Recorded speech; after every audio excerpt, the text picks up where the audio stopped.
and with 94 people. It's lovely to see everyone's faces again. Familiar, new, fantastic to see, and let's crack on. So, as a reminder, in regards to the world of LLMs or large language models, we know that over the past 9 weeks, and well, this is now our 10th, we've seen that large language models are being hailed as the almost the next step in innovation when it comes to tech.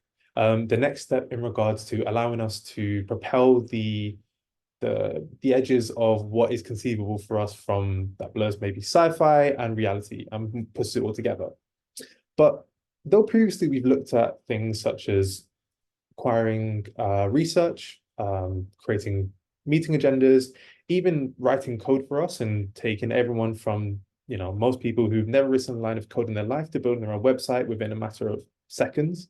We're going to be looking at how these large language models can actually provide us this new almost generational leap in the world of education. And in essence, why it's such a big conversation to have, and it's so important for honestly everyone to really understand how they can leverage large language models. So as a reminder for people who may not know, large language models are tools such as ChatGPT, Bard, or which is now known as Gemini, Claude, and other various AI tools that we looked at in the past. To put it briefly, large language models provide us a way to supercharge our educational journeys. I'm reading off this, but I did just write this beforehand, so it's not exactly cheating, but in essence, they provide us a way to supercharge our educational journeys and acquire skills. And what's really unique about it is the fact that we can almost get these large language models, which typically would just be a chatbot, to actually act as a personal tutor. And so when you think about what that means for the state of education, it really does open the doors to so many new areas and so many new ventures. That's a bit of a waffle, but can I get a thumbs up if that made sense? Thumbs down if it didn't. People on the screen, Mitchell, hey, great that you can make it, Mitchell. Thumbs up, I'm seeing a lot of thumbs. Perfect. Thumbs down if you didn't understand it, and that's completely fine. Any questions, do feel free to pop it in the chat, and Midhat can definitely answer anything in the meantime before we get to our Q&A. So today's session, we're going to be needing a large language model of your choice. And as you can see, my chief of staff, Arjun, before he went away on a sabbatical, prepared this lovely slide for us. Unfortunately, this is the prettiest slide we've had throughout the entire course, and unfortunately, it's a pretty slide we're going to be seeing for the rest of this session.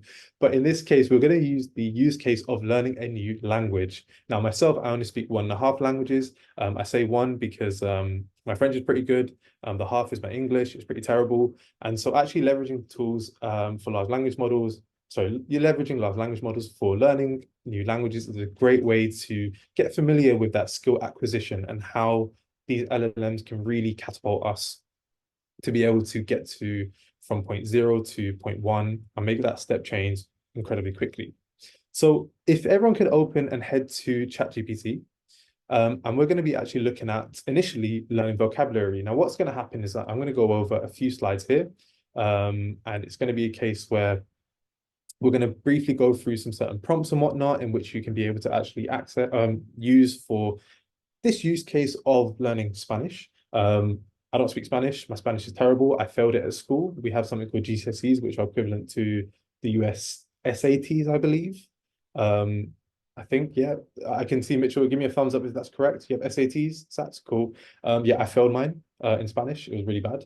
So I'm actually going to be doing using these slides afterwards to learn Spanish myself. For those of you who want to gain access to ChatGPT, please do check the chat. Midhat has just shared a link. And can I get a thumbs up once everyone's ready? I'm going to crack on into our first set of slides. Can I get a thumbs up? Mitchell, thank you very much. Claire, thank you. DCAS Free, Leslie, thank you very much. Cheryl, wonderful. All right then. So we're going to head through a few number of prompts to begin with. And what's very simple and almost intuitive, yeah, that's the right term, intuitive to use large language models for is creating vocabulary sets. Now, naturally, you can go to dictionaries, and this is something which we kind of just had to mention because in regards to, creating that very rudimentary learning resource for you, large language models are great at generating that. But one thing to bear in mind is that if you ask ChatGPT to generate you the top 1,000 most commonly spoken Spanish words, you're going to have a lot of information that is going to become quite unwieldy to use. So it's not necessarily the best way to leverage the LLM. but it's definitely a start. But let's say you've acquired that, knowledge, and now it's a case of, well, you want to actually practice, and this is where the very element of having this quote unquote virtual tutor comes into play. So as we can see here, that afterwards you can actually directly practice your vocabulary with, let's say, ChatGPT in this instance, where we've had someone who's gone into ChatGPT and written a prompt saying, thanks, let's practice a vocabulary list. And I'll only ask me one word at a time. You give me the English translation and I have to type the Spanish word. If I type it wrong, don't tell me the answer. Instead, give me a tip and ask me again for the translation of the word, of the same word. Now, I know I've read that out quite a bit, and if anyone is new to these sessions, that can seem quite daunting in regards to the amount of information you have to provide the LLM. But for those of you who've been here in previous weeks, I'm sure you'll recognize about how this prompt has been written in regards to how it provides context. It allows you to clarify. It gives you objective, a very specific objective for ChatGPT to actually generate, and that allows us to create. And as you may remember, we've spoken about how ChatGPT and these AI tools are essentially super genius robots that are pretty dumb because they don't know what you want unless you are explicit with the command you give them. So as you can see here, it's a great way to actually generate these questions and whatnot. And yeah, it's actually it's cheaper than Duolingo if you pay for Duolingo Premium, and it can be a lot more effective because well, I mean, I stopped I started ignoring Duolingo after the 50th notification, so that's something to bear in mind. Again, for asking for translations, now this is where one could argue that actually large language models such as ChatGPT are a lot better than your typical Google Translate, maybe not DeepL, but your typical standard go-to translation tools. Now, the reason why I say that is because given the element of AI that is built in and the large amount of data which we know that these large language models are trained on, it actually ensures that when we give a specific translation to, let's say we give a sentence in English, or we give a sentence in Spanish in this instance to a large language model, we can not only get back a singular translation, but we can also get different variants for it. So as you can see here, the person's asked, how do I say the following sentence in Spanish? And that is, I often travel to Mexico for work and go on vacation there. Now, as you can see here, ChatGPT has inherently provided two forms of translations. I'm not going to try and read those sentences out. My Spanish pronunciation is absolutely abysmal. But as you can see here, that you've then got that nuanced information of that, well, you have these two translations, but they can vary depending on context. And this translation in particular, and that's in reference to the one above, and this translation assumes a general meaning. So for those of you who've been here before, we know that we can then actually query and refine by saying, well, actually provide me give me the more specific translation for saying, I often travel to Mexico for work and go on vacation there for this scenario X. And that allows us to get a more accurate translation. So that's why many people are saying that finding tools that leverage AI in regards to their translation ability are actually a lot better than traditional tools such as Google Translate. And this is something which many people don't realize, but is extremely, extremely helpful, particularly when you just need to, translate a single sentence and you want to get that quick, nuanced context placed in there. Make sense? Thumbs up if it does, thumbs down if it doesn't. In the middle, if you're like, yeah, sort of get it. Perfect. Wonderful, wonderful. All right, cracking on. So for learning a new language, this comes in really handy. As we've previously spoken about, it actually allows you to gain other translations and different variants of single sentences that we may have in English. But this also has an additional benefit in that it allows you to actually recognize patterns. And though you may not inherently, be aware of these said patterns that could be could be unanimous between three different phrases, but it does over time have that compounding feature and does really actually, leave a lasting impact. So that's something which we want to bear in mind. So another aspect where large language models come in really handy is this aspect of explaining an example sentence. So For those of you who are English, I'm sorry, for those of you who English is your first language, the very notion of switching over to a language like Spanish does require us to reconfigure the way in which we say different words. For those of you who are familiar with German, German is also known as the language in which Yoda speaks because of the way in which, and again, this is not going to go into a language lesson, but just almost an example of how different things can be and how almost daunting it can be. But this is where LLMs provide a great means for us to actually break down sentence structures for us. And we can actually get it to learn over time by building context about certain aspects of our abilities that we need to improve on. For example, let's say when it comes to your conjugation of verbs, or let's take it even outside of the element of learning languages, and let's say you're acquiring a new skill. If there is a particular weak area that you have and you're unable to, it's something that is just not really clicking, well, practice makes perfect, or practice at least helps you get better. And so that's where we can actually utilize the context building and history searching elements of large language models, particularly in this case, ChatGPT, where we can actually then say, well, I'm really weak at my conjugation, or I'm really weak at this specific coding concept. I'm really weak at this particular numerical ability. Please can you make sure that I'm rigorously tested and provide me with questions every now and again and such forth. And that's where we get that element of a real personal tutor, because let's be honest, to pay someone to do that or call you up every 5 minutes, it's going to cost you a hell of a lot of money. But this is sitting right on your phone, which is great. So I'll move on now.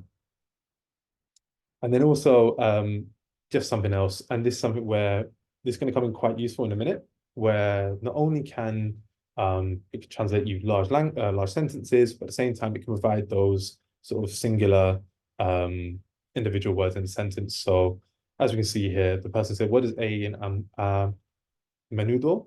I think that's the right way of saying it, mean, and what part of speech is it? And then it gives you a very nuanced and information-heavy breakdown, which is perfect for someone who actually wants to get a further understanding versus what is a literal translation for this. Sound good? I know I've spoken a lot, but we're going to get on with the exercise in a minute. Thumbs up if it makes sense. Thumbs down if it didn't. Thumbs in the middle if you're like, yeah, I kind of get it, but this isn't helping me pass my Spanish exam. All right, then. Wonderful. We'll crack on.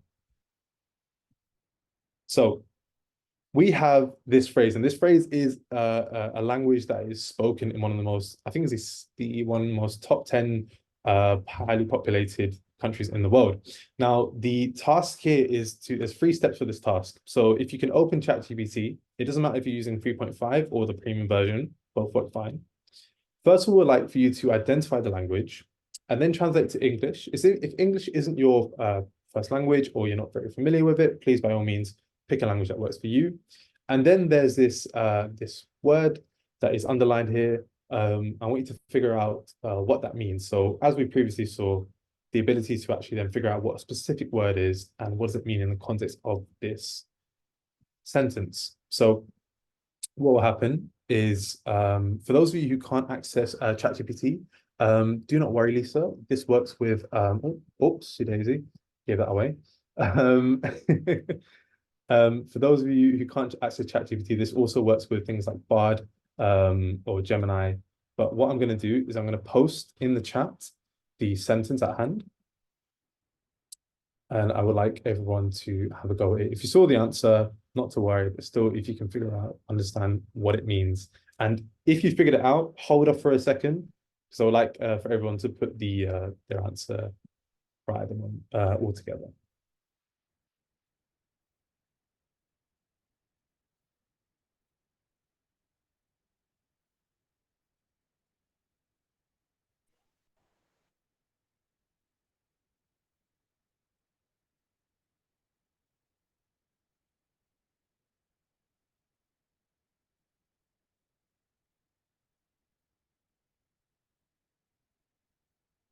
Starting to get some answers, which is great.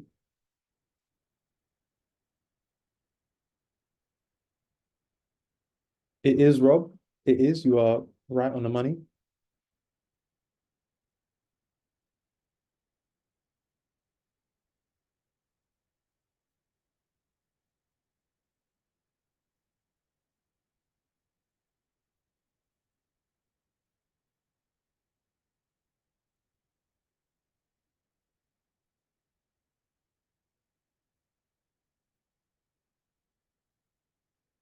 So I think it looks like people have started to get it. If you're still working on it, if you wouldn't mind putting a thumbs up, just to let us know that you're still working on it. And sorry, if you've completed it, please give a thumbs up. If you still need some time, put a thumbs down. Apologies. Thank you, Leslie, for that. Wonderful. So as many of you have figured out, the sentence does mean, if you translate this sentence, it means you have completed the exercise. The language is Indonesian, or as Rob pointed out, Bahasa. And the reason why I picked this is because I'm having to learn it because my fiance speaks Bahasa and I'm using ChatGPT to help me. So I thought I'd just share a little anecdotal experience of something that I'm currently doing every single day, just trying to figure out what my future in-laws are saying to me. So if everyone is happy with that, can I get a thumbs up if people are ready to move on? Wonderful, wonderful. Oh, hey, Paul. Great, you can join us. All right, then. Perfect. Thank you, Frank. All right. As mentioned, it's Indonesian. So one thing which, as we previously covered, and this is something which, again, I'm going to reiterate again in terms of using, in this particular case, the reason why I want to reiterate this is because it demonstrates the nuances in which large language models can go into for learning certain concepts and whatnot, and something that you may not essentially acquire through reading certain articles. And this really gives you the sense of personalization and interaction when it comes to learning with large language models. And so here we can see that the prompt was, in a sentence of viajo a Mexico, what is the subject? And as you can see here, it says in the subject, viajo a Mexico, the subject is pronounced yo, so I, and the verb is basically it was a breakdown. But as we can see here, the person's gone back and forth and has actually clarified and covered those and refined and gone back. And that gives you a really interesting situation where when it comes to learning new things, it's very much dictated at a pace where in which you set. Naturally, when you first start learning something and you deal with an empty, let's say, empty window for a large language model, there's going to be some context that you need to set in regards to your ability to learn and your ability to continue to improve. Now, I think this is where I recall, I think it's like session 1 or 2. Mitchell, I see here, but I remember you brought up this question about how can we continue to improve ourselves in terms of the field of AI and what tools can we use out there. Now, it'd be a bit redundant for me to say, well, you can use AI to write better AI prompts, but I guess sort of bringing that concept back about sort of that self-improvement aspect, this is where LLMs do really shine. And that really does provide us the ability to actually say, you know what, whilst I'm great at, let's say the skill of coding, my artificial intelligence development is not that great. So I actually want to discover these 4 different concepts and go down the rabbit hole. But I know that this pace is great for me. So I'm going to set the parameters initially, set that framework, and go down the rabbit hole. I hope that makes sense. Next slide. But then another aspect, and this is where something which is really, really good for LLMs, and for context, I used ChatGPT before we even created this course for preparation for my GMAT program. That's a graduate management admissions test that's required in most postgraduate courses. And that is actually creating personalized exercises. It's all fine for you to have this ability to talk back and forth with your ChatGPT. But at the same time, it's the very same concept that we have here at Coding and Codex, which is very much learning through doing, or reinforcement learning, whichever term you want to use. This is where using the knowledge that we've acquired over the weeks to create this framework for generating questions is fantastic, because essentially you get the question, you can put the answers there, and you can get feedback, answers, improvements, and have a almost full-fledged conversation with, a large language model, in this case, ChatGPT, to actually figure out, well, what areas do you need to improve on? And then it stores that in context. That's something which, I really recommend everyone takes in and tries to digest and whatnot. Make sense? Thumbs up if it does, thumbs down if it doesn't. Thank you, Leslie. Perfect. Wonderful. All right, we'll crack on then. And finally, using ChatGPT as a conversation partner. So can I get a raise of hands? Just use thumbs up, because that's the one we're using recently. Has anyone actually downloaded ChatGPT onto their phone recently? or played around with it on the mobile device. Yep, Mig, thank you very much for that. Cool. So one aspect of this that I really want to touch upon is the conversational feature that you have with mobile if you download the app. Now, just to preface this, I'm not entirely sure, and I should have checked this beforehand before mentioning this, whether it's only comes with the premium subscription. This is not me saying that you need to get the premium subscription, but I think it's very indicative of the type of utilization of which we're going to be seeing AIs come in full force over the next sort of, I think even I was going to say years, but I think even months, where we start to see AI agents similar that we had, if you have an iPhone, if you had Android, you have Siri sitting in your pocket for, for years now. Well, we have this conversational partner that allows us to actually practice or speak in a human-like form to these somewhat AI agents. So in the skill of, or in the realm of learning, this, goes hand in hand because we don't have to just worry about the laborious aspect of typing out on our computers, on our phones and whatnot, where versus, let's say you have the OpenAI app. Again, I'm not saying you should download it, but instead you can grab it, you can grab your phone and you can just hit a button and you have a conversation which is fairly fluid and actually gives you that personalized aspects of learning. And especially if you're going to be learning on commutes and whatnot, and you want a different style of interacting, it's something that I really recommend and look into. But using ChatGPT, using large language models as a conversational partner or as a mental sparring partner, which is a term which we use here at Coding and Codex sometimes, is a great thing to do, particularly when you want to just refresh yourself in certain skills or you want to just have that spontaneity of learning. Thumbs up if that made sense. Thumbs down if I lost you there. In the middle, if you're like, I get it, but needs time to marinate. Perfect. Wonderful. Wonderful. All right, then. We're doing great on time. Perfect. Gives us enough time for questions at the end. All right. And then this is something which not a lot of people think about. Common expressions. So again, looking at the labyrinth or the rabbit hole in which learning can be, something which not a lot of people remember when it comes to learning with large language models is that they can also provide you the shortcuts in life. So, for example, you could ask for the 10 most common expressions for performing, let's say, how to find the library. That's the only phrase I know how to by heart in in Spanish. But let's say I'm going to the library and before I leave my hotel, I can just ask ChatGPT, well, what is the most common expression for navigating or going to place there? And it provides you this nice little shortcut without having to spend, even minutes going online, looking for the right resources, finding the situation that works best for you. So this is where, having this ability to tailor something and having that real personalization aspect comes in really, really strong. But yeah, move on. So in the final task, in any language that you do not currently speak, it doesn't have to be Spanish, doesn't have to be actually real languages. Like if I'm not mistaken, Klingon and Dothraki are supported.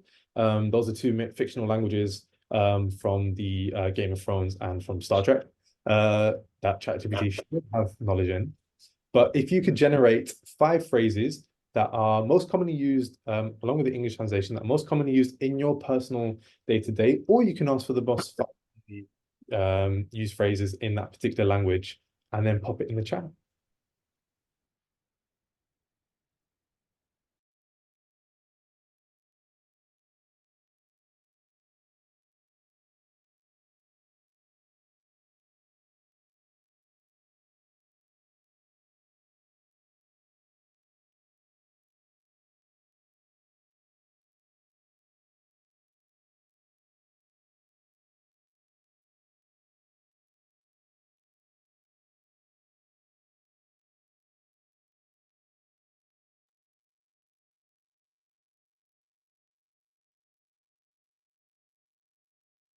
Mitchell, I've never heard of these phrases before, apart from I think graveyard shift. Oh yeah, I mean, some of them aren't as common as one might think, or at least to my Mm, knowledge, but pretty pretty spot on. And I'm using Perplexity, by the way. nice, nice. I like how there's not a bias for ChatGPT as a result of these sessions. That there's a it's a wide enough toolkit to use. We'll give it around another minute or so, or two. We've got 2 minutes. We're doing well on time.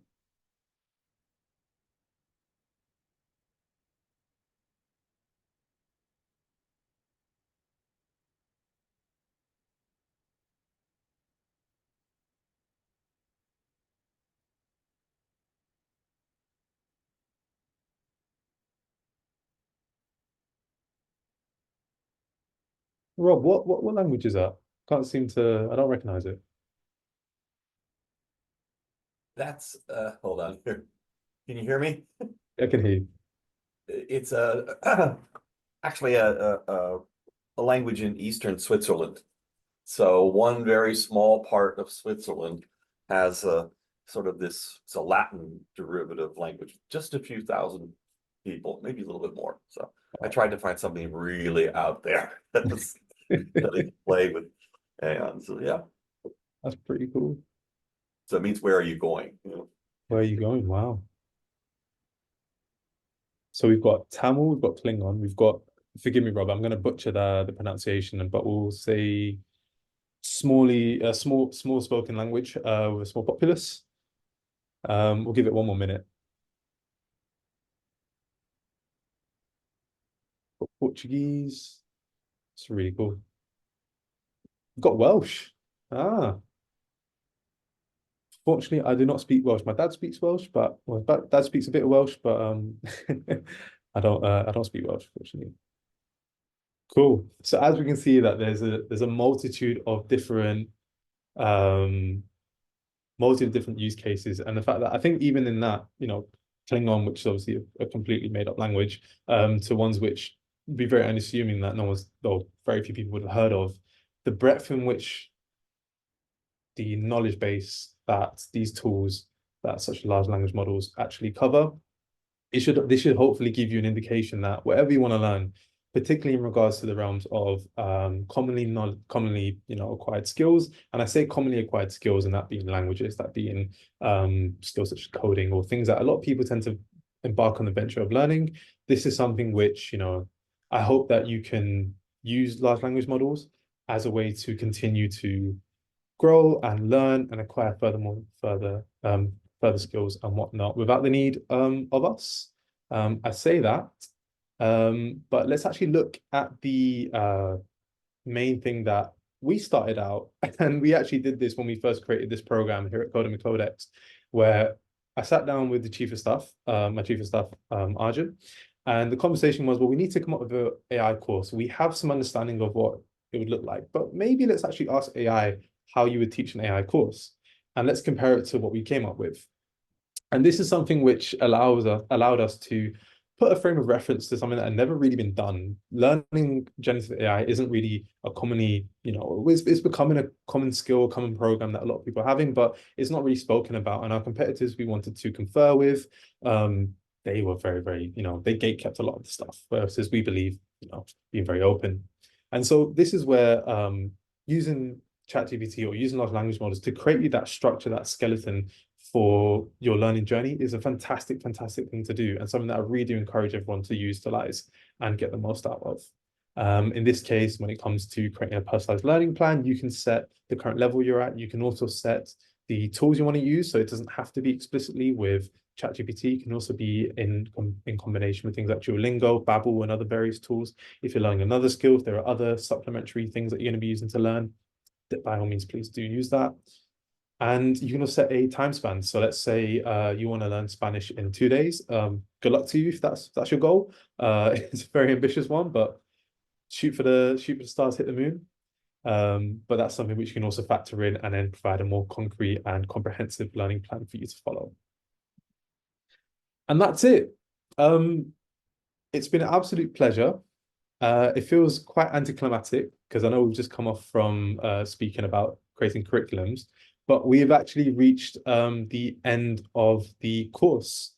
Now, for those of you who've attended over the past few weeks, and since even if this is your first session, do not worry about screenshotting this. As a reminder, this is all recorded, and provided you've checked in at the beginning of the session, you're going to be sent a link to the ability to rewatch this and check in. But in the name of accessibility, for you to receive our certificate of completion, we require that you've attended at least 80% of the program or 80% of the sessions. That's like 8 out of 10 sessions that you've checked into, but ideally you hit 100%, so you get that full holistic knowledge of generative AI. For those of you who want to catch up, I know we're running a little bit early, but that's because I'm going to open up the conversation, the floor to Q&As in a second. For those of you who are looking to catch up, again, or any queries that you may have, it's hello@codingwithcodex.co.uk. Please do feel free to get in touch. And the deadline for this cohort, at least, to get your certificate of completion is Thursday, the 28th of March. That's some housekeeping stuff. If this is going a bit too quick for you, please do not worry. You can watch this back in the recording. And yeah, I just want to say thank you. You guys are our first cohort of learners to go through our generative AI program. For those of you in session 1, you may recognize the hippo playing the harpsichord that we generated with DALL-E, thanks to Mitchell's prompt, which was very, very entertaining and has been used as our mascot.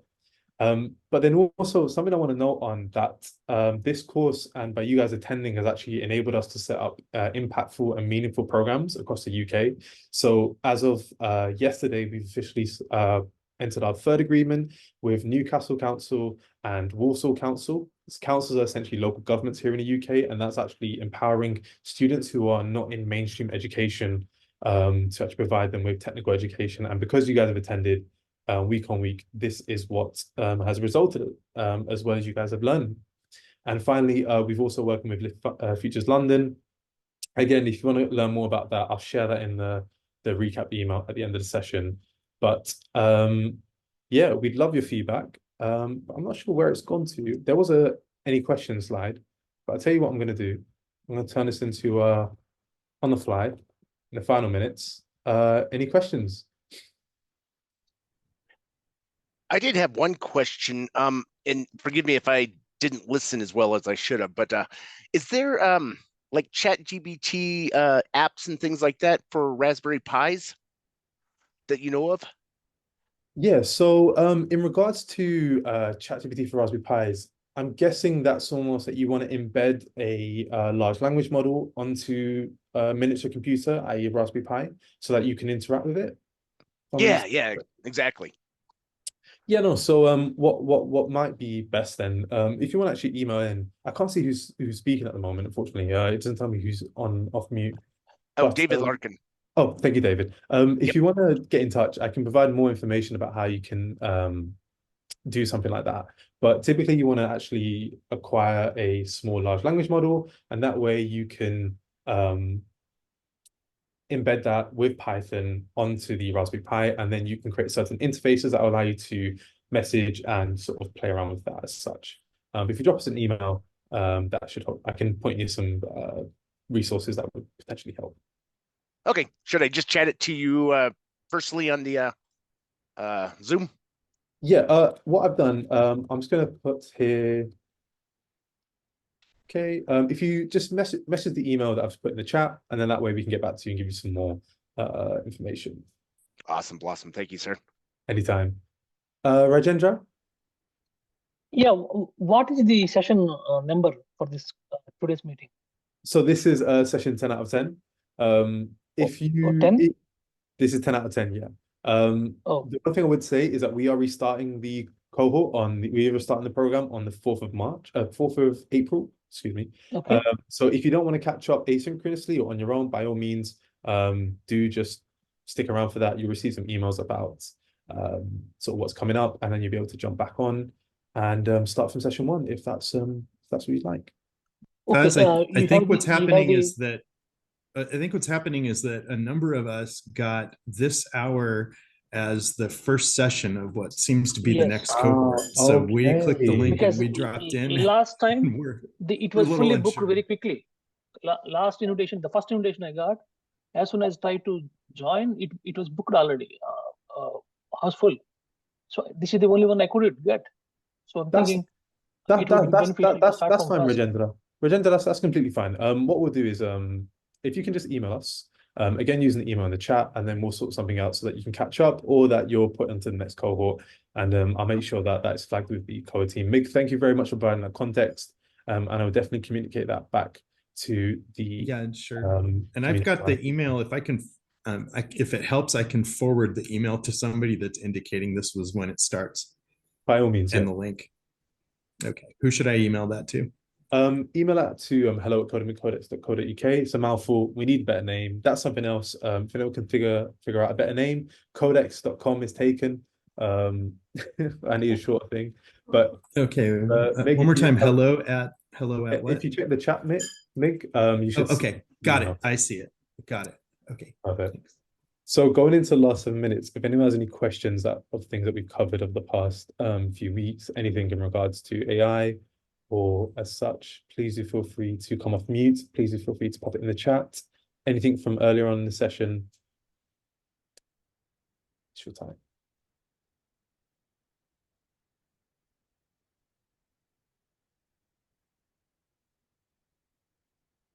When will the next session begin? I was just wondering how the session went with the House of Lords. I can email you about. Perfect. So Griffin, this is the last one. This is the last session. This is 10 out of 10. We have nothing else to teach in that we want to take up your precious time. One of the ethos, one of the values that we have here at Coding with Codex is kick you out the door as quick as possible. So it's in our main objective to make sure that learners don't stay with us for the longest amount of time. In regards to the House of Lords, I actually replied back to an email. I'm not sure if you saw it yet. But I can speak on here about how I went last week. So for those of you who don't know, I went down to the House of Lords last week. And so in essence, it was a conversation around what place AI has in the workplace and how us as an education provider can give that almost circular feedback to policymakers here in the UK as a means to Griffin, sorry, Rob, that's completely fine. It's actually great that you asked me here so I can share it with the rest of the group. And so in essence, it was looking at a case. So for those of you who filled out the form about your thoughts on AI, I'm actually sharing that with Lord Sunny Long, who's the shadow business secretary for the Labour Party, who are favoured to come into power here in the UK. And it was actually a conversation around what does AI education look like on a wider scale, and also how can we ensure that policy is done in a way that is robust, that it still has a flexible nature that can keep up and doesn't get outdated within 6 months, but at the same time is very much aligned with what the current problems people have now and is not so much thinking too far ahead in the future. Unfortunately, when it comes to policy stuff, it does take some time. It's almost a show on our faces, and over time we get invited down to speak and conversations and whatnot. So still early days, but I'll definitely keep you guys informed. Claire, what job title should we apply for using this information? Honestly, prompt engineer, if you want to go for it, by all means, go for it. I don't know whether we can provide you a reference explicitly, but I can definitely vouch for the fact that you've been here for the past 10 sessions and that you've attended the illustrious Coding with Codex.co.uk's, don't know why I said that full name, but program at COA, and you'll have your certificate of completion at hand to give as a point of reference. So yeah, definitely do let me know if you do apply. And yeah, if you want someone to vouch for your learning experience, please do let me know. 5 minutes left, guys. Any final comments, any questions, by all means. Is a Python class in the works? Well, we've mentioned it, Rob. We're still waiting to hear back. There are 24 people who've said that they're happy to attend. So I think yeah, we're gonna see what happens there. Iris, thank you so much. Oh wait, there was a link I was meant to share. Whoops, that's not very good for me. Feedback in regards to, you know what, I'm just gonna, is it here? Yeah, we haven't really collected much feedback over the weeks.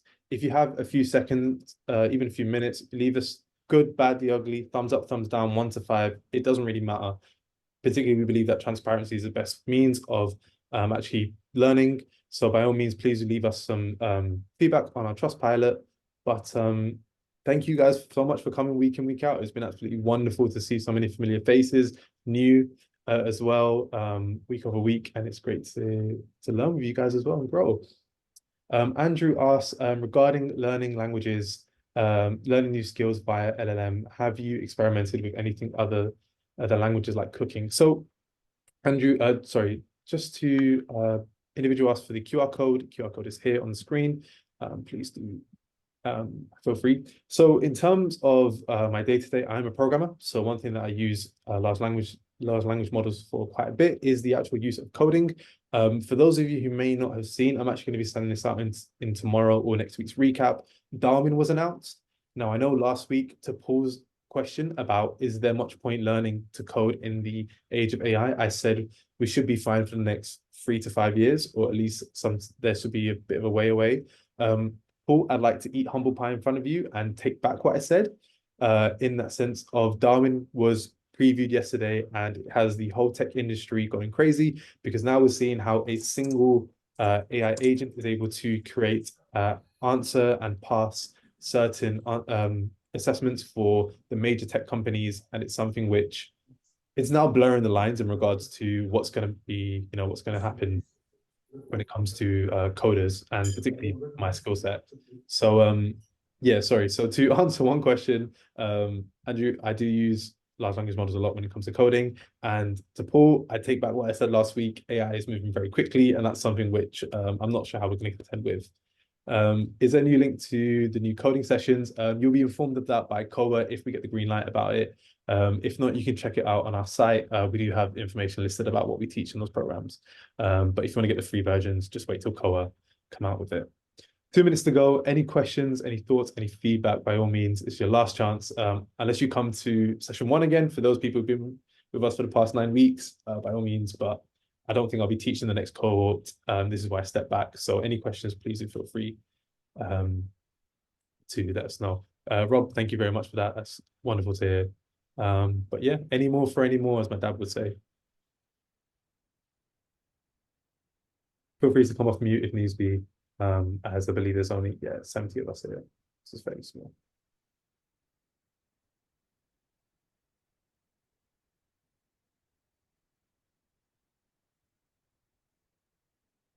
Hello, Faz. It's Paul. I was just Hey, stating, like, everything is so fluid with AI. As soon as you teach us something, the next day something else is coming. Just like you said, this week, it's just constant motion. It's so fast, so it's tough to learn, and it's like everything's changing so quickly. It's like, geez, I wonder how businesses are treating it, or even bothering. I don't know, because everything's just so fluid. I think something just to note on, and I think this was I mentioned briefly in the recap. Sorry, I sent last week's email so late. I was busy with personal matters earlier in the week. But I think this is where I think the concepts that we've covered in these sessions may hold more weight than one might think, in terms of we structured these around first principles. In that, when we constructed the course, it's very much a case of, and this falls true to whenever we teach any other skills such as SQL, Python, Excel. What are the foundational concepts that we know will rarely change and are very unlikely to change within the next 2 years? So hopefully, Paul, when you're going to be teaching your colleagues, your friends, your family about AI, you'll be able to impart with them the lessons that we've learned here about prompt engineering, about understanding the fundamentals of what goes into large language models, about ethics, about using them responsibly, using them effectively, such that even though the landscape is going to change. I'm pretty sure by the time we finish this call, there's going to be about 5 new tools out there that are going to be taking Twitter by storm and LinkedIn by storm. But the concepts that we've gathered over the past, now 10 weeks, should really hold true to that. It's irrespective of what tool you're using, but the foundational skills that we've all now acquired should remain the same and will remain the same for the foreseeable future. If that changes, Paul, you will have a personal email from me within minutes of me learning that the skills were not actually transitional, and I will also CC in everyone who's in this cohort as such. But yeah, that's what